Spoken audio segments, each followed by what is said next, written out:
And we are live. It's Dr. Justin Marchegiani here with Evan Brand. Today, we're going to be talking about kind of our top functional medicine strategies to deal with chronic stress. We're going to nuance it. We're going to give you kind of our take because we're always evolving our thoughts on things and what we're doing with patients and what's working best. Evan, how are we doing, man? What's going on? I'm doing good, man. The reality is we all have different levels of stress, whether you're paying attention to the media or social media or mainstream news, or maybe you completely live off the 100%. grid and you live under a rock. You could still have stress that's going to be on your plate, like a homesteader. Okay. Your chicken got eaten by a coyote. Exactly. Yep. Your chicken gets eaten by a coyote. That creates its own host of stressors. I got it. with the You're glitching just a little bit again. That's all right. We'll just keep rolling. Keep going. Yeah, so the thing is we can't take the stress away, but we can definitely improve how you respond to it. And that's the whole thing is okay, we all have stress. We have kids, you have business stress, you're a teacher, you have stress, you're a garbage man, you have stress, you have you have surgeries, you're a surgeon, you have stress. What are you going to do to help manage that? To me, getting your nervous system dialed in is huge. And I ignored this for many, many years until Dr. Margaret Christensen told me. I was a guest on her Toxic Mold Summit.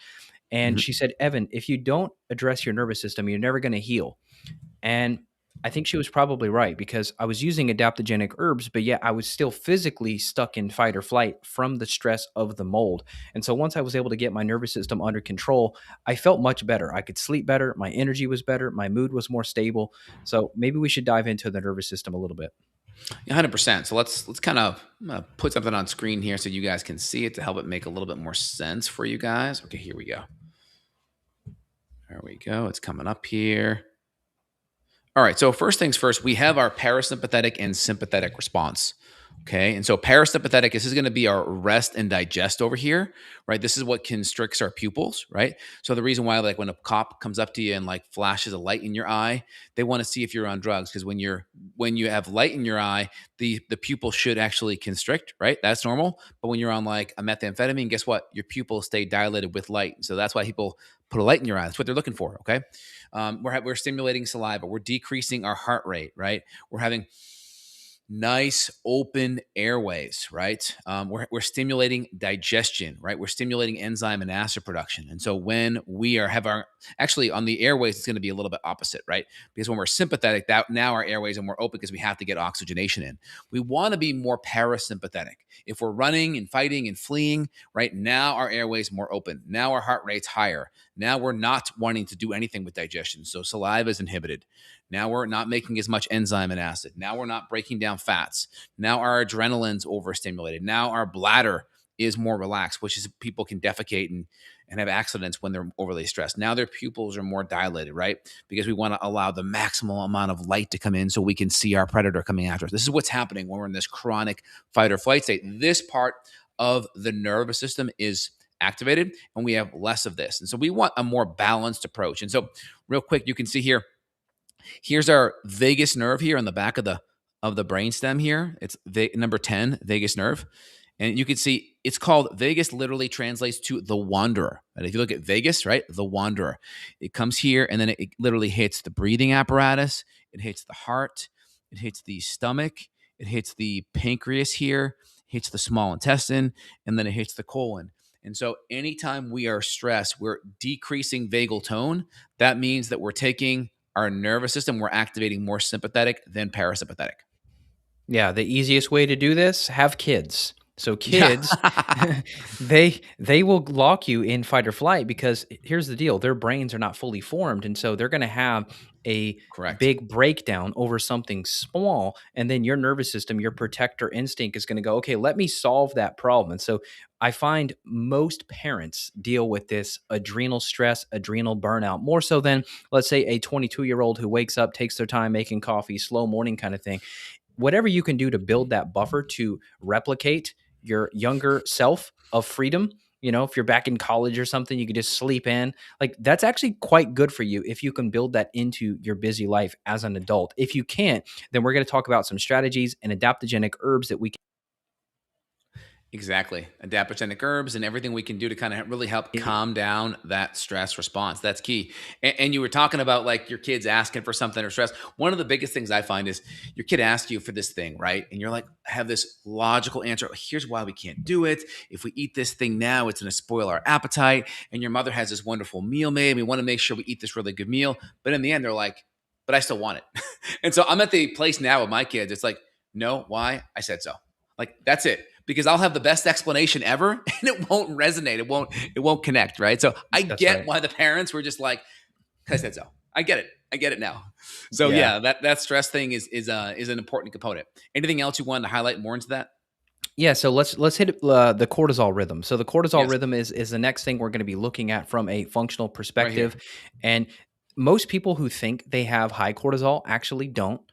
Most people that think they have high cortisol actually have chronically low cortisol, and we can measure this. So there are tests that you can do this. However, I do feel like I'm wasting people's money sometimes if I'm diverting their funds to go to a hormone test rather than, let's say, a gut test, because we find that if we improve the gut, the hormonal system starts to regulate better. We could do a whole hour just on Correct. that, but hopefully people understand that you do have a rhythm. Hopefully your batteries are charged in the morning. Hmm. You plugged in your iPhone last night. You got a full charge to get through the day, but most people don't ever fully plug in. Therefore, they have a suboptimal rhythm and you're just kind of operating at 30 or 40% all day trying to get through the day. That's how most people live based on you and I testing over 10,000 people. Correct. And depending on how someone's rhythm is, like we can see this cortisol rhythm, the cortisol naturally goes up here in the morning with the sunlight and then down throughout the day. And when we wake up, we actually wake up here. We have this big cortisol awakening response. This mobilizes glucose. It gives us energy to start our day, and then it slowly goes down at night. And then we don't see it here, but there's actually an inverse rhythm to melatonin. So as cortisol goes down, melatonin actually goes up. And that helps us sleep. It's anti-cancer. It's a powerful antioxidant. And this cortisol response is really important. So the more healthy we are, the more that response ebbs and flows appropriately. We're making enough cortisol to deal with stress, to generate energy, but also to deal with inflammation because cortisol is very anti-inflammatory. So cortisol is not all bad. It helps deal with stress and inflammation. When you're chronically stressed, though, we start to have dysregulation happen. So you can see here, let me pull it up here. This hypothalamus and pituitary, this is called the HPA axis right here. This is the feedback loop. This is the thermostat that controls the HVAC that does the air conditioning or the heater. And then we have CRH, which is corticotropic releasing hormone. That talks to the pituitary. That makes adrenal corticotropic hormone. And then the adrenal can make cortisol. And then the cortisol creates a feedback loop back to the pituitary. And so the more chronically stressed we become, this dysregulates. And not only this, but we can have impacts of GnRH, which is going to impact FSH and LH. So in men, that's going to impact sperm production and testosterone. In women, it can impact estrogen and progesterone. And then, of course, when our adrenals become more depleted here, if we go a little bit deeper, hold on. Where's my adrenal picture? Hold on. Did I miss it? Where is it? Where is it? Hold on. I have a picture of the there it is. Here we go. All right. So you can see how we memorize this, like in doctorate school, is the outer part of the adrenal capsule here deals with salt. So we go salt, sugar, sex. The deeper in you get, the better it gets. That's the mnemonic. So it's salt, sugar, sex, then stress. So the outside is going to be dealing with like your corticosteroids. Or I'm sorry, it's going to be dealing with your mineral corticoids, dealing with your electrolytes, and that's important. Then it's going to go into your glucocorticoids that deal with sugar and inflammation. And then we go inside here are going to be like your DHEA that's going to deal with your sex hormones. And then the most inner is going to be the medulla. That's going to be your adrenaline, catecholamines, epinephrine, norepinephrine. And so the more depleted and more stressed this becomes, you start to see this cortisol rhythm here going disruptive because of this, and that's going to impact this here. And so you may see patients that have a very flat rhythm, and you may also see very depleted low DHEA. The flatter or the more reverse this becomes, let's say it's actually lower in the morning and then relatively higher at night, and then that DHEA starts to drop. That tells us that our chronic stress response has been going on for a very long time. Yeah, this is fascinating stuff. It is It is. fixable. You're not broken. You probably don't even need pharmaceuticals at all for this. I mean, we can use adaptogenic herbs to help regulate the cortisol rhythm based on what we see. There's herbs that can bring the excessive cortisol you're referring Mhm. to at night down. There's things we can do to boost up the morning. So we kind of have to tweak it a little bit. And I wish it were as easy as clicking a button, but sometimes this thing takes months. Sometimes it takes getting rid of broken relationships. There's people in the middle of mold remediation and Mold remediation can be a big problem, right? And one of the big things we try to do with mold is just get a really good air filter in there and a good dehumidifier. That's the first thing we do out of the gate with mold remediation. Go ahead. You were cut off there. oh yeah, so you can absolutely begin to improve your nervous system response. It just takes time. And you and I have been messing around with adaptogenic herbs and amino acids for over a decade now. And it's just so empowering to know that you can get your energy back, you can get your mojo back. So I would just encourage you, if you're listening to this, you feel like you're completely burned out, you just have to start. You just have to start now. And it's going to take 5 or so years to fully reverse 20 years of stress, 20 years of depression, 20 years of anxiety. Like, this won't happen overnight. But if you look back at a year or two or three, you're going to be amazed at the change. Yeah, I see a lot of people that when they have mold issues, they're like so worried about like all these fancy mold detox protocols. And I tell patients, I'm like, unless we fix your gut, so much of how mold is detoxified is via your gut. So we have to fix your gut. We have to get you pooping. We have to get you digesting and breaking down protein. But the easiest way to detoxify mold is just get the mold in your environment down. Like that is just so huge.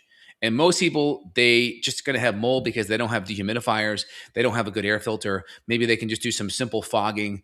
If it's deeper, where maybe there's a chronic leak and or it just something happened in the past where it wasn't remediated, maybe your previous owner, that's a different thing. But most people, usually it's not that acute. Usually it's more of a subtle kind of chronic thing.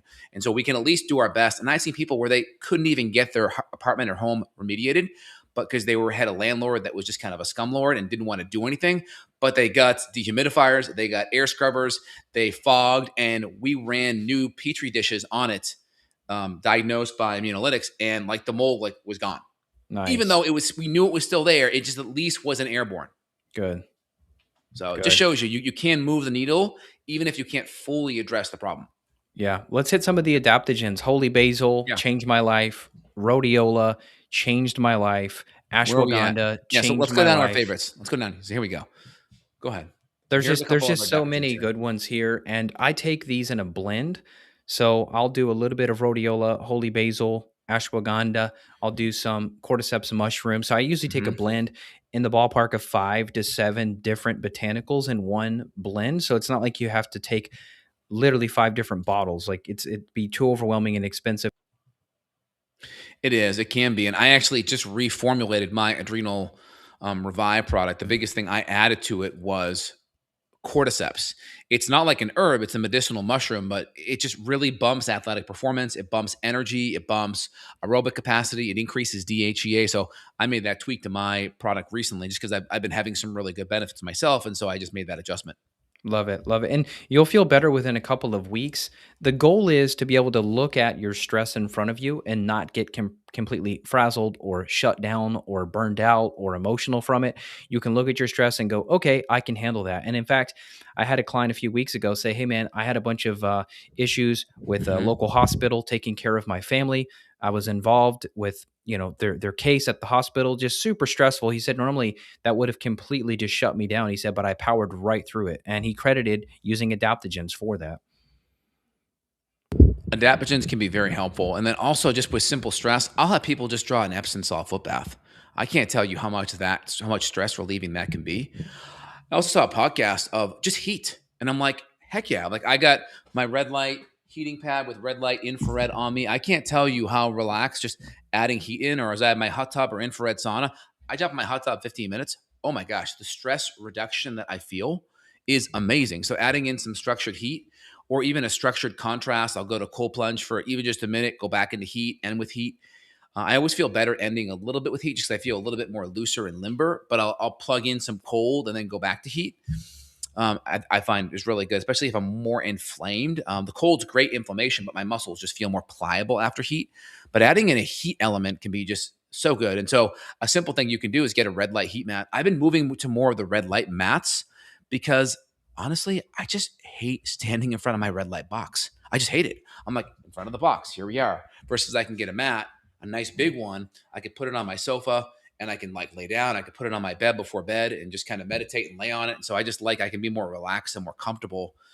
So it's all about being able to do it and execute. And if you can't do it, then where the box I think is nice is I'll put it on wheels and like put it right up against me like this when I'm working and just kind of change the. That's kind of nice too, so you can get some of that exposure. Yeah, yeah. And once again, if you have no kids and you just have unlimited free time, like maybe you can stand in front of the red light panel. But I hear you, man. You're busy. You got the kids, you got the morning rush, you got the patient load. So it's a lot. And this is why I encourage people try to find a way to build in this buffer, build in this self-care into your day. Like if I hate to say you're mixing and matching, but if you can mix and match answering some messages while you're sitting in the sauna, like is that messing up the relaxation aspect? I don't know. It's debatable, but I think some people just have such a limited buffer in their schedule. They don't have time to just sit in the sauna and do nothing else. So if you're that busy, you can't just chill, maybe answer a couple messages. Maybe you find that quiet time. So there's no black or white answer Oh, to this. 100%. Like you can definitely like talk to my dad. Like my dad, he'll be on a computer listening to a podcast for like an hour, like just at a computer with a headphone listening to a podcast. I'm like, you can put that on some earbuds or and just go do the dishes and get the laundry done and like get everything in the kitchen cleaned up versus do that and then have to do everything afterwards. Like you can do two things at once. And so I've always learned that. I remember back in the early 2000s, Tony Robbins always called it net time, no extra time, meaning you can do the things you already have to do because they're part of your obligations running a household, but you can absorb information or get content that's going to improve your life while simultaneously doing the same things. Mess up my hour. This is my peace Yeah. time. I'm away. I mean, he'll plug in and just sit there. I'm like, but you can do that. The dishes are like packed or like the kid, like you need to do vacuum over here. Like, why don't you just do both? He's like, So "That's what your mom's for." So he's well, someone does it. He does it. yeah. He'll be outside because they had a big snowstorm in Boston because they're from Boston. And he was snow blowing the driveway for 2 hours. I'm like, so did you like listen to your podcast while doing that? Like, no, that's just okay. All right, whatever. You do it. Yeah.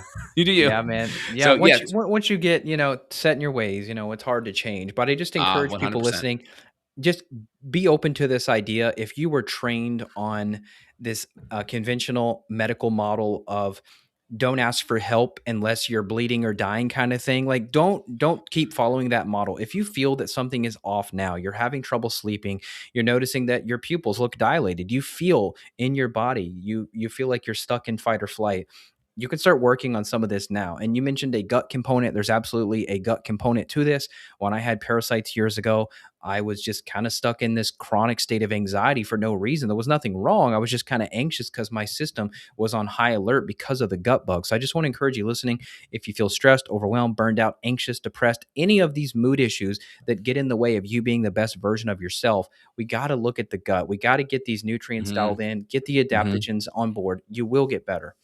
100%. I want to talk about vitamin C. Vitamin C is really important because this is something, it's a water soluble vitamin. We don't store it. Our adrenals use it at very high levels when we become stressed. And so when we stress, we actually increase magnesium loss, right? Our bodies are going to deplete vitamin C. I mean, Evan, how often do you see on organic acid testing low vitamin C? Oh, 99.9% of the All the time. time. So the Yeah. easiest thing is when you're stressed, go just get some vitamin C, some L-ascorbate, put it in some water with some electrolytes and some extra magnesium, hit it down. It's the easiest first thing. That's like makes a huge difference. And again, B5, B6, really important. Pantothenic acid, pyridoxal 5 phosphate, P5P, so important. Our trace minerals, potassium, magnesium, sodium chloride. We're going to be up in our magnesium here. We're going to be on a B complex. These are the simple things that we can do. Now, obviously, we want to have this on top of a good diet. We don't want to be going to McDonald's and then plugging this in. But our listeners are pretty educated here, so I'm going to guess that's dialed in. Also, I wanted to highlight one more thing here: blood sugar. So we want to have a super anti-inflammatory diet. So we're having good protein and good fats. That's going to allow our blood sugar to snake along throughout the day. And again, we're talking good fats. We're talking grass-fed proteins. We're talking grass-fed butter. We're talking coconut oil, good healthy saturated fats. If we're doing like a vegetable oil. It's going to be a cold pressed single source avocado oil or olive oil. We're going to do it at low temperature. We're going to have good carbohydrates. We're going to adjust our carbohydrates to our activity level. If we're sedentary and overweight, we're going to be doing a lot more steamed or sauteed vegetables. If we're more active, we can adjust more starch and more fruit in there to our activity levels. This is key here out of the gate. Yeah, I just am fascinated with the impact of blood sugar on the mood. I mean, Oh people my just God. have no idea. When you're hypoglycemic, you are not your best self. You're not going to feel amazing. You're not going to feel Correct. confident. You're going to feel shaky. You could even get a sense of impending doom if your blood sugar goes too low. It can feel like the end of the world. So if you're fasting too much, that's a problem. Oh, big time. Oh, 100%. Yep. No, I get that. Anything else you wanted to highlight? Oh, also a couple things here. We already chatted about a couple images I wanted to pull here. Mitochondria plays a big role. So here's ATP, right? This is like the currency that your body uses to generate energy. Things that we can use to plug into ATP, right? See that P part? Adenosine triphosphate. Well, guess what? Phosphocreatine actually adds to that ATP because adenosine tri, that means three molecules of this phosphate. And if we add in some creatine, we're adding more of those phosphate groups, which are very, very powerful. Okay. And so then we use this enzyme called ATPase to then take ADP and turn it into ATP. You can see here we have these different phosphate groups. This is what we're going to add, and we're going to plug in with more creatine. You're going to see things like pyruvate right here, CoQ10 and B vitamins. We measure this on our organic acid. We look at this pyruvate molecule, which B vitamins and CoQ10 play a major, major role. And then you can see here we have our ATP synthase complex, right? This is really important. This is how our body takes ADP and turns it into ATP. And then you can see what happens in the mitochondria. So now we have the Krebs cycle running. Now we have our electron transport chain happening. This is all happening inside the mitochondria here. And then again, this is all happening within the cell. So this is what's happening in here. So we have our Krebs cycle, citric acid cycle, same thing, two names. And then we have our electron transport chain where we generate most of our ATP. And Yeah. then, of course, you can use red light as a powerful stimulator to increase what's happening in here. So that's a powerful kind of accelerator booster. Same with sauna as well. Nice booster. Comments on that, Evan? Yeah, I've seen a big rise the last 5 years since the hokey pokey in Yep. injections creating issues. So Hmm. on the organic acids, we're going to be looking at that irregardless of your age. We've seen it in teens, we've seen it in 20-year-olds. We've seen a depletion of CoQ10 on the oat, and then we've also seen mitochondrial deficits or mitochondrial dysfunction. So once again, Correct. the philosophy here is test, don't guess. If you're feeling off, we're going to look at the data there and we're going to figure out how to tweak this plan. Make sure that you're actually pumping out some cellular energy, because if you're just depending on caffeine to get you through the day and you're not addressing this, you're never going to have real energy. It's n- it's 100%. it's never going to feel the same. Like mitochondrial energy versus caffeine energy feels way different. 100%. Also, I wanted to highlight one thing is that inflammation is bidirectional. So, inflammation in the gut can actually put inflammation out in the body. And inflammation in the body can create inflammation in the gut. How does it do it? Well, the nervous system is going to be one, right? That when that sympathetic nervous system is activated, decreased digestion. Maybe the food sits longer in our intestinal tract. Maybe it throws off our motility. Maybe it makes it go too fast or too slow. Now we have less enzyme or acid. Now we have less bile. Now we maybe start to have bacterial overgrowth because we don't have the acid to like break things down and kind of keep the bacteria in check. And then, of course, as we have inflammation in the gut, we have gut permeability. Those enterocytes start to become more permeable and leaky, right? And then different lipopolysaccharides and microbes and different stressors and food molecules, if food's not broken down, can get into the bloodstream. That can create an immune response. That immune response starts to go systemic. Start to see breakage of the astrocytes in our brain. So now we have a leaky brain, and that can move into our brain and create glial cell activation or microglial activation, which can create brain fog and create mood issues and create anxiety. This is the reason why studies on H. pylori and anxiety are common.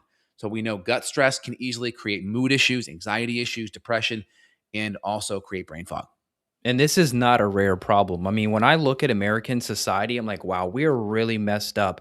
I was at the beach not too long ago, and I see these two ladies, probably in their 50s, just arguing, yelling at each other, cussing each other out, and I'm like, wow, what a dysregulated human that is. Like, imagine if we got both of them on 500 milligrams of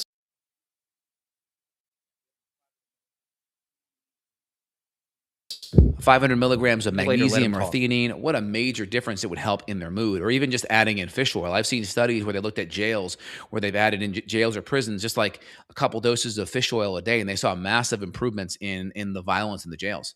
But go ahead on that. Yeah, it's just it's fascinating when you see and you learn this stuff. You see it every day. You learn like, wow, okay, people don't just yell and fight each other for no reason. They're stuck in fight or flight. They've got low minerals, weak adrenals, probably autoimmune issues going on. So I Correct. encourage you listening, let's help you be the best version of yourself. Let us help you look at this data, get some answers for you. This is not cookie cutter stuff that we're talking about. We specialize in the gut, the mitochondria, mold, Lyme, you name it. Like these are the things that really drive these chronic health issues. And so if you're seeking a magic pill or you think like a GLP-1 is going to fix all your health issues, I promise it won't. You got to dig deeper. You got to look at this stuff. 100%. No, I agree. So anyone listening here, evanbrand.com to reach out to Evan, right? We are live. We see patients all over the world. justinhealth.com to reach out to Dr. J. Again, we're applying this. We're just talking about a couple of the simple principles that we look at when we deal with chronic stress. Of course, there could be gut infections, there could be mold, there could be other nutrient deficiencies that compound this and make it worse. And again, the thing that makes us a little bit more unique, we're going to look at everything. We aren't just the mold guy or the adrenal guy or the heavy metal guy. We're open to everything. I don't care what the underlying root cause or causes are, because I use the word plural there because it can be more than one. You got the candida person, right? You want to talk to them. They're only going to focus on candida. You got the gut guy, right? You got to take this elemental thing because it's only your gut. That's the gut guy, but that may not be the whole picture. We're not attached to what the root causes could be. It could be multiple things. We just want to help you get better. So Yeah. feel free, evanbrand.com, justinhealth.com. Evan, what do you think? Yeah, I appreciate it. And for marketing purposes, yeah, it would be very easy to just lump ourselves into like the hair guy, like specializing in Right. hair. But the reality is, it's never just that. It's never No, just the gut. It's never just the adrenals. This it's never just that one thing, right? You always have to look deeper at the entire body systems. That is so true. I agree. Go ahead. Anything else you want to say on that? very archaic to think that one system would not affect the Mhm. other. That's like a mechanic philosophy. Just replace the spark plug and everything's good. Our bodies don't really work like that. I agree. Well, I hope you guys listening enjoy the podcast. We're trying to dive in. We want to give you actionable information. Love to see your comments below. Feel free share with family and friends. It helps us. Got to spread the word and make the world a little bit healthier. And feel free. We're here for more support. So try to apply one thing. If you get stuck or you're ready for that next step, we're here for you. Evan, it was awesome chatting with you, man. You have a great day. You too. Take care. All right, you Peace. too. Bye.